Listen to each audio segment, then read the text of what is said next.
Thanks for joining me for part 5 of our study of Mystery Babylon, a verse-by-verse look at Revelation 17 and 18.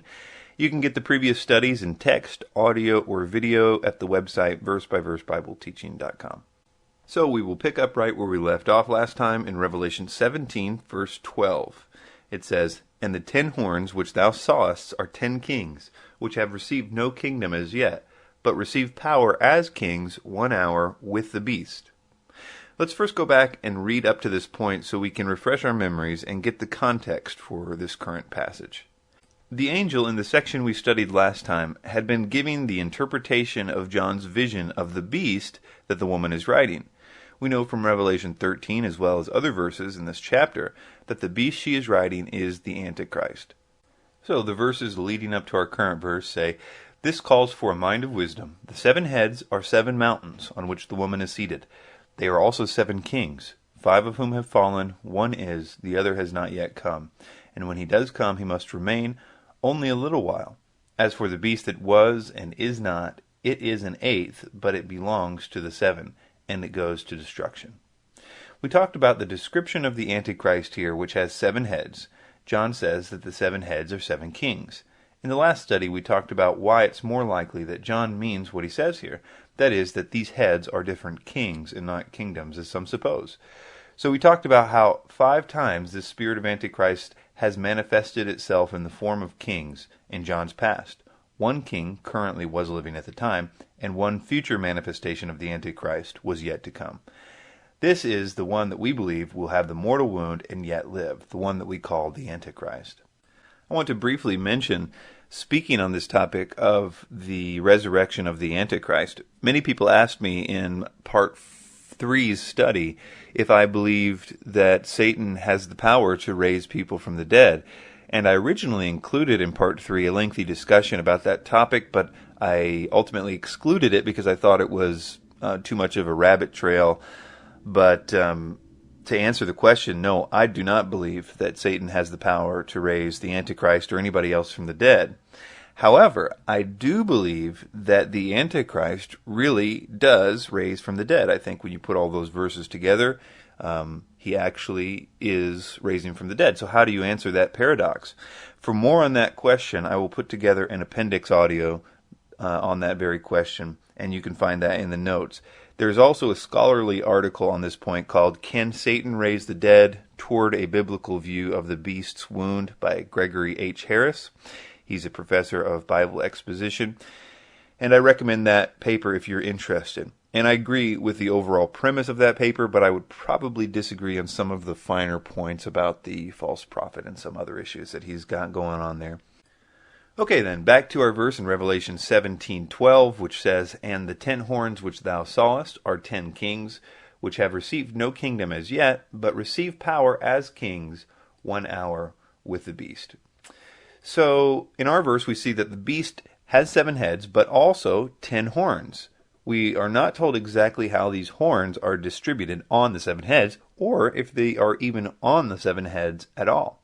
We don't know if 6 of the heads have 1 horn, and the 7th has 4 horns, or if they have some other arrangement. I think that when we consider the following passages, we will find that these 10 horns have a job working with the final head. So if I were to make a guess, these horns are either all on one head, the 7th and final head, or not on the heads at all, but on some other part of the body. I also say that because the 4th beast of Daniel 7, verses 7 through 8, also has 10 horns, all on one head, that beast is widely considered to be associated with the Antichrist in Daniel 7. So let's consider this symbolism so we can get our bearings in this difficult passage. The 7 heads of this beast are 7 kings. And now we are told that the horns of this beast are also kings. So what's this talking about? Let's read ahead so we can get the context and find the relationship of these kings to the Antichrist according to the angel.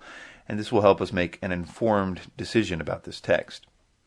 Revelation 17:12 through 17 says the following, "And the 10 horns which thou sawest are 10 kings, which have received no kingdom as yet, but receive power as kings for 1 hour with the beast.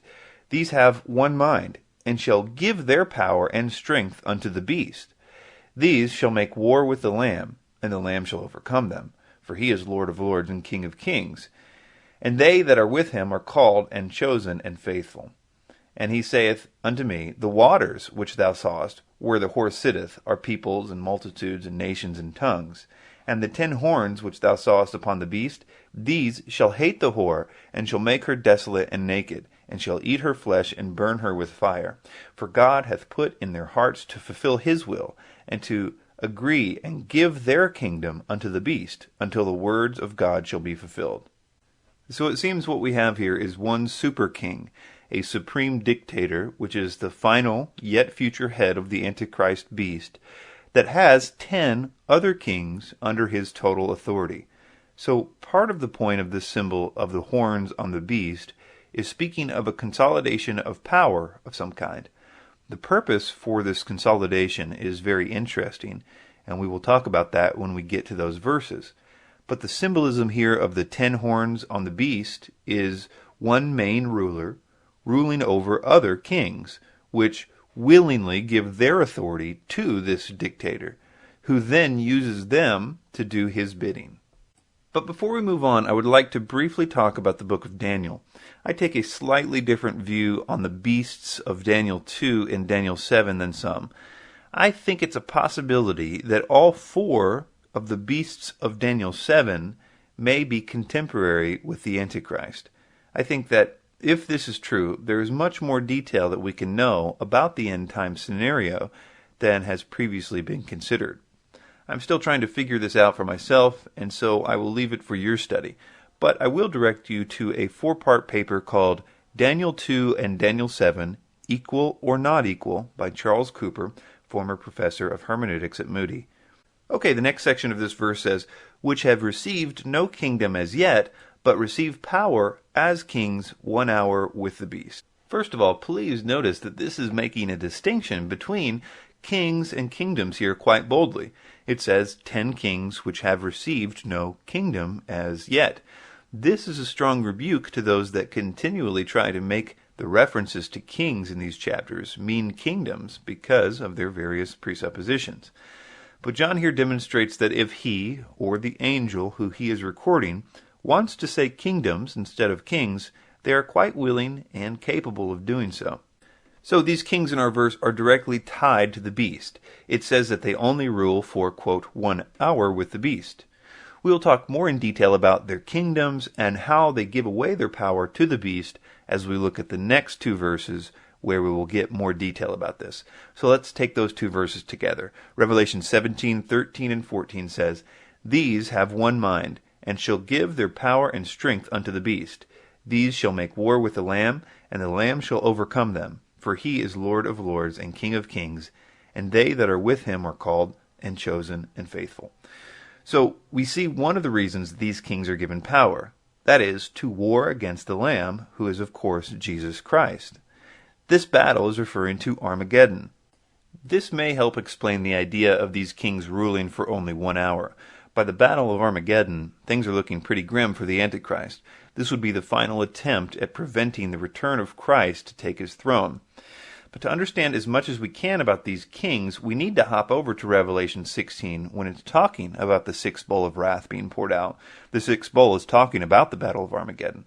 This is where we will see more about these 10 kings and their warring with the Lamb. So, Revelation 16:12 through 16 says the following, And the 6th angel poured out his vial upon the great river Euphrates, and the water thereof was dried up, that the way of the kings of the east might be prepared. And I saw 3 unclean spirits like frogs come out of the mouth of the dragon, and out of the mouth of the beast, and out of the mouth of the false prophet. For they are the spirits of devils working miracles, which go forth unto the kings of the earth and the whole world, to gather them to the battle of the great day of God Almighty. Behold, I come as a thief. Blessed is he that watcheth and keepeth his garments, lest he walk naked, and they see his shame. And he gathered them together into a place called in the Hebrew tongue Armageddon. So these kings are gathered together by miracle-working demonic spirits, sent forth in this bizarre ritual of the unholy trinity of the dragon, the beast, and the false prophet. And these demonic spirits are presumably what causes them to agree to the suicide mission of trying to war against the living Christ, which, in case you're wondering, does not turn out too good for them. The next section says, "and shall give their power and strength." Now, I'm not entirely sure that these kings ever do get kingdoms or not, but they have some kind of assets that are utilized by the beast. And it says here that they give their power and strength to the beast for this mission of warring against the Lamb. RevelationCommentary.org notes, the title Lord of Lords and King of Kings is applied to the Lamb here and the rider on the white horse in Revelation 19:16. Revelation 19 is another picture of the Battle of Armageddon. Revelation 19:15-16 says, "Speaking of the descent of the Lamb, and out of his mouth goeth a sharp sword, that with it he should smite the nations, and he shall rule them with a rod of iron, and he treadeth the winepress of the fierceness and wrath of Almighty God. And he hath on his vesture and on his thigh a name written, King of Kings and Lord of Lords." So we see here a clear reference to Armageddon again. And as we compare the different scriptures about these kings and the final battle that they are drawn to fight, my hope is that we are getting a better understanding of who these kings are. Let's go down a rabbit trail for a minute, because you may be asking the question, how is Armageddon referenced all these times in all these different places, like Revelation 16, 17, and 19, if the book of Revelation is chronological? Well, let me assure you that not everyone sees the book of Revelation as chronological, but I think it's because they don't see the simple structure of this great book. It helped me tremendously to see the structure of the last few chapters of Revelation, so I'll take a moment to explain it with this graph I made. On the left, you'll see the 7 bowls, and they're detailed in chapter 16. These include the worst parts of God's judgment in the book of Revelation, and I believe they occur relatively quickly and close together. The 6th bowl details the Battle of Armageddon. This is where we saw the spirits like frogs which gather the kings to the Battle of Armageddon. And the 7th bowl details the judgment of the whore of Babylon and the earthquake that surrounds that event.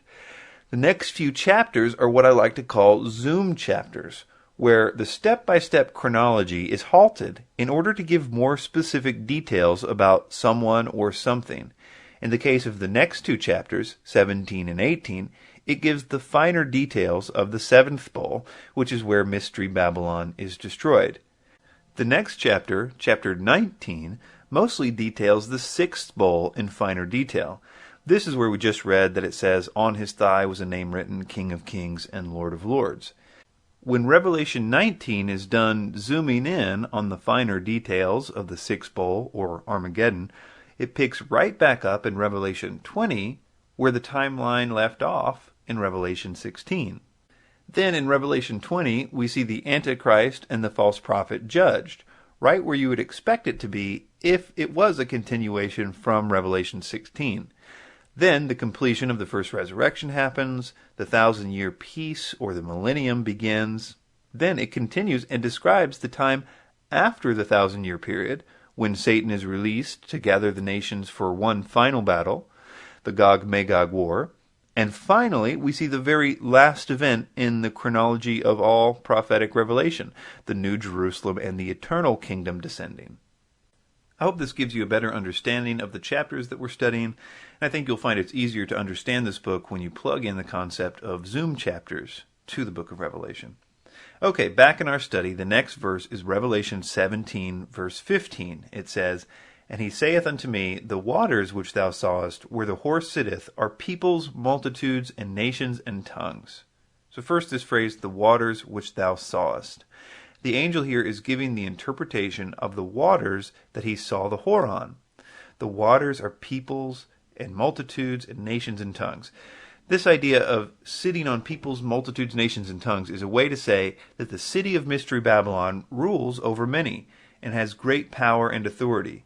This is consistent with the later descriptions of Mystery Babylon's actions in the next chapter and her relationship to the other kings of the earth and the other nations. This same language is used when Jeremiah talks about the destruction of actual Babylon in Jeremiah 51:13. It says, "O thou that dwellest upon many waters, abundant in treasures, thine end has come, and the measure of thy covetousness." You'll see many similar things like this in Jeremiah 51. I think that this is why Mystery Babylon is called Mystery Babylon, because Mystery Babylon in Revelation 17 shares not only the city of Babylon's former power over nations, but also shares her worship of the false gods, as well as ultimately Babylon's pattern of judgment detailed in Jeremiah 51. We have, of course, been detailing in our study the possibility of the eschatological city of Jerusalem being Mystery Babylon, the city that rules many nations in the time of Antichrist. It should be noted that the Jews and Christians both believe that Jerusalem will be the capital city of the world in the Messianic age. The book of Zechariah is just one of many places in the Bible where this promise is made. Zechariah 12:3, 4, 16, and 17 says, "Then shall the Lord go forth, and his feet shall stand in that day upon the Mount of Olives, which is before Jerusalem on the east. And it shall come to pass that everyone that is left of all the nations which came against Jerusalem shall go up from year to year to worship the King, the Lord of hosts, and to keep the Feast of Tabernacles." You'll find glimpses of Jerusalem's future as world capital are sprinkled all throughout the Psalms and the major and minor prophets. Jewish people have been waiting for thousands of years for someone to make Jerusalem the world capital, just as their scriptures promise that it will be. I think that our verse in Revelation 17:15 and others like it show that the Antichrist will succeed in doing this to an extent, as he masquerades as their Messiah. He will make Jerusalem the uncontested world capital. If you understand this, the entire next chapter about the people making pilgrimages and bringing tribute to Mystery Babylon as if it was the city of the Messianic age and as if the Antichrist was the Messiah, then it will make a lot more sense to you, I think. People will try to use this verse about her sitting on waters, which are nations, to say that the seven-headed beast which she sits on represents kingdoms, not kings. They would say that this verse defines the beast itself, as opposed to the waters that both the woman and the beast sit on.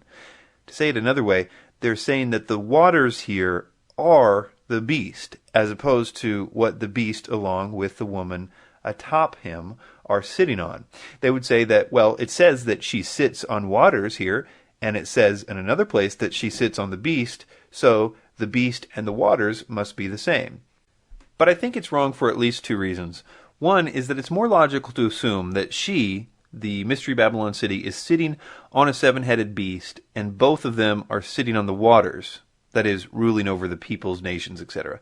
In other words, the city of Jerusalem, the woman, and the beast that she rides, the Antichrist, are both sitting or ruling many peoples and nations. It's the Antichrist and his capital city, ruling over the rest of the nations. Not only is this consistent with what we just looked at about the 10 horned kings who give their authority to the beast, but it also connects to Revelation 13, where we see that the seven-headed, 10-horned Antichrist beast comes out of the sea, which is a consistent idiom for peoples and nations. He is not the sea itself in Revelation 13. In fact, that chapter makes it very clear, in my opinion, that he is in fact a human king. All right, our next verse is Revelation 17, verse 16. It says, "And the 10 horns which thou sawest upon the beast, these shall hate the whore, and shall make her desolate and naked, and shall eat her flesh and burn her with fire." This is a very interesting development. The 10 kings, who we saw earlier, are subordinate to the Antichrist and are used to go to war against God, are also used here to destroy the city of Mystery Babylon. So the Antichrist here turns on the woman. We will see later that although the kings who do this are under the complete control of the Antichrist, it is God ultimately that causes this to happen for the purposes of his judgment. Interestingly, this verse is the fulfillment of a detailed prophecy in the Old Testament book of Ezekiel about Jerusalem. So let's take a look. It starts out saying, "And the word of the Lord came to me, saying, Son of man, cause Jerusalem to know her abominations." So you can see from verse 1 and 2 that the following prophecy is about Jerusalem. The context in this chapter also makes this very clear. So keeping in mind our current verse in Revelation 17 about the 10 kings hating the whore, making her desolate and naked, and burning her with fire, And let's read Ezekiel 16:38 through 41 to see what I believe is an exact fulfillment of this prophecy. It says, "And I will judge you as a woman who break wedlock or shed blood are judged. I will bring blood upon you in fury and jealousy. I will also give you into their hand, and they shall throw down your shrines and break down your high places. They shall also strip you of your clothes, take your beautiful jewelry, and leave you naked and bare. They shall also bring up an assembly against you, and they shall stone you with stones and thrust you through with their swords. They shall burn your houses with fire and execute judgments on you in the sight of many women. And I will make you cease playing the harlot, and you shall no longer hire lovers."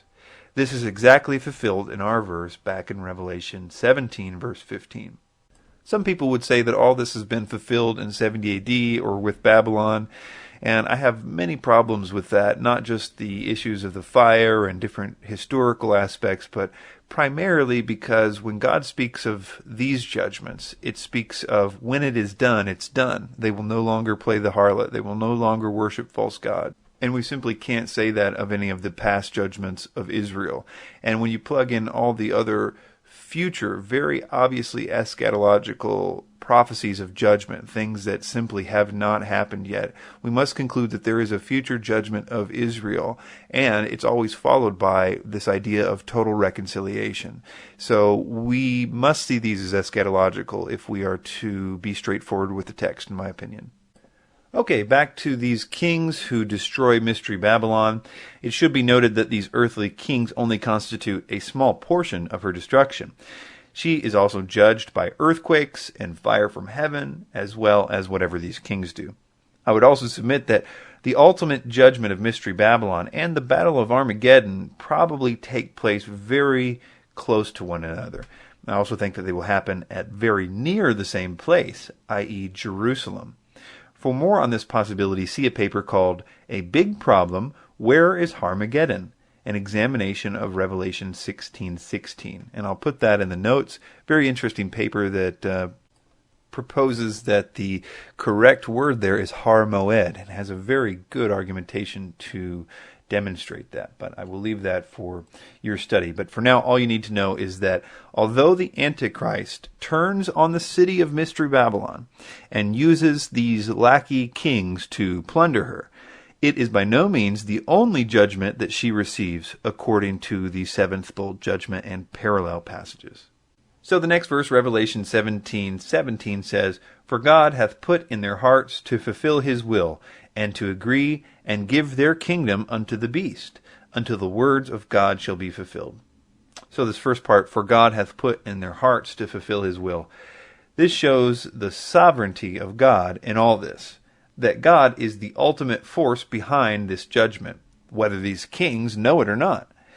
And it's made even more clear in the next chapter, which says in Revelation 18:8, "Therefore shall her plagues come in one day, death and mourning and famine, and she shall be utterly burned with fire, for strong is the Lord God who judgeth her."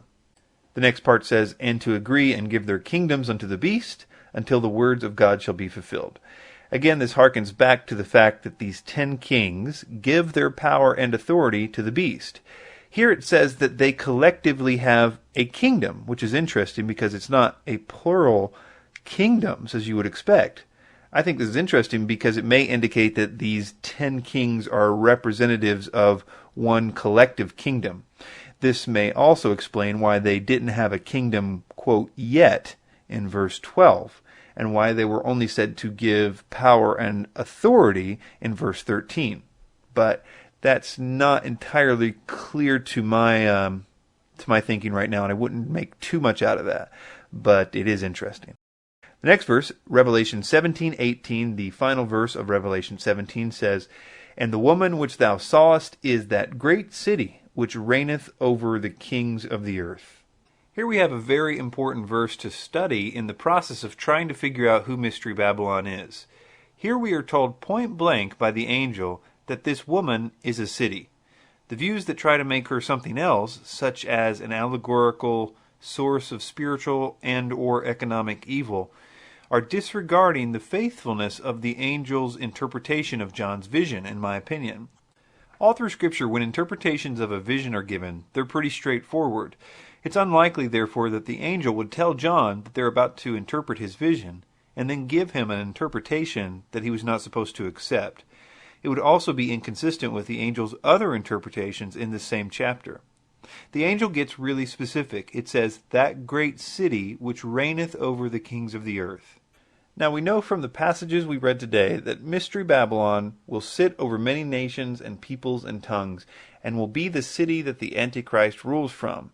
But I think the problem that many commentators have here is that they try to look around their current days and find which city rules over the earth in their day. This tendency to look to our surroundings for the fulfillment of this passage, as opposed to the future, has caused a lot of bad interpretations here, in my opinion. Considering the Antichrist is supposed to set up a world government that most of us would agree is in the future, why would we feel the need to have the passages about his world government capital city fulfilled in the past? The temptation has been too great to resist for most commentators in my library, anyway. Moving on to this idea of the phrase great city.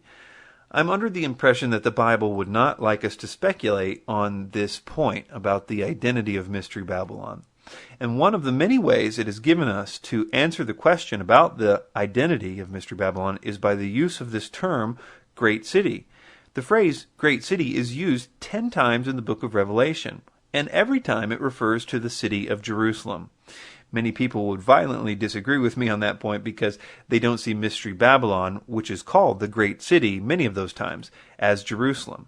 So let's set aside for the time being the instances of the phrase great city in Revelation used to refer to Mystery Babylon, and let's only talk about the references to the great city where it is absolutely undisputed that it's talking about Jerusalem. For example, in Revelation 11, verse 8, it says, "And their dead bodies," now this is speaking of the 2 witnesses who are killed by the Antichrist. So it says, "And their dead bodies shall lie in the street of the great city, which is spiritually called Sodom and Egypt, where also our Lord was crucified." Obviously, the city where Jesus was crucified is Jerusalem. Nobody would deny that. Some commentators concede this point begrudgingly, knowing the problem that it creates later on. I would also call your attention to the definite article ho in the Greek here, as in the great city. This ensures that we know that Jerusalem is considered by John to have the title of the great city. The fact that John uses the phrase great city, which he uses earlier to define the Jerusalem during the time of the 2 witnesses after they were killed by the Antichrist, is very strong evidence in favor of the interpretation that Mystery Babylon is Jerusalem. But these great city references show that Mystery Babylon is Jerusalem in another way as well. Revelation 16:19 distinguishes the great city from the cities of the nations. RevelationCommentary.org states, "This is the second proof that the great city refers to Jerusalem. The cities of the nations, Gentiles, is in contrast to the great city, Jews." So understand this part. The word Gentiles and nations are almost synonymous. They're interchangeable. There are 2 types of cities in the world, if you want to look at it from a Jewish perspective: Jerusalem and the Gentile cities. And this verse, Mystery Babylon, is contrasted with the cities of the nations, which suggests that it is not a Gentile nation. Some scholars that recognize the significance of Revelation 16:19 will try to make the reference to Babylon here be a third entity in the discussion. The word "and" here in the King James seems to lend credibility to this third-party interpretation. In other words, they will say that the great city, which they would concede is Jerusalem, is split into 3 parts, and the cities of the nations also fell, and Babylon was mentioned as the third party. Most would say that only 2 parties are in view here: the great city divided into 3 parts, and the cities of the nations. The following mention of the great Babylon is in reference to the great city mentioned just before. Other translations agree, especially the newer ones. They connect the great city in the first part to Great Babylon. The Net Bible says the great city was split into 3 parts, and the cities of the nations collapsed. So Babylon the Great was remembered before God, and was given the cup filled with the wine made of God's furious wrath. In the footnote, the Net Bible explains why it rendered Kai as so. It says to indicate the implied result of Babylon's misdeeds, see Revelation 14:8. Another new Bible translation, expected to be completed later on this year, the ISV, says, "The great city was split into 3 parts, and the cities of the nations fell. God remembered to give Babylon the Great the cup of wine filled with fury of his wrath." The Net Bible renders this "so Babylon." The ISV renders it "God remembered to give Babylon." That is to say that it did not introduce a new character here, but gave more information about the first character mentioned. And this would make an unambiguous case that the great city is definitely Mystery Babylon, and it's definitely Jerusalem. I know that this was a long way around, but the simple version is that the last verse of Revelation 17 calls Mystery Babylon the great city, a term that is also used very directly to identify the Jerusalem of the Antichrist, by the same author, in the same book, using a definite article to indicate a title, or at least a very definite identification with the phrase. This concludes Revelation chapter 17 and today's study. We will pick up where we left off next week in Revelation 18, verse 1. I will put in the notes of this presentation the links to the articles I mentioned and the appendix audio I did about the Antichrist. You will find the whole Mystery Babylon study in video, audio, or text at versebyversebibleteaching.com.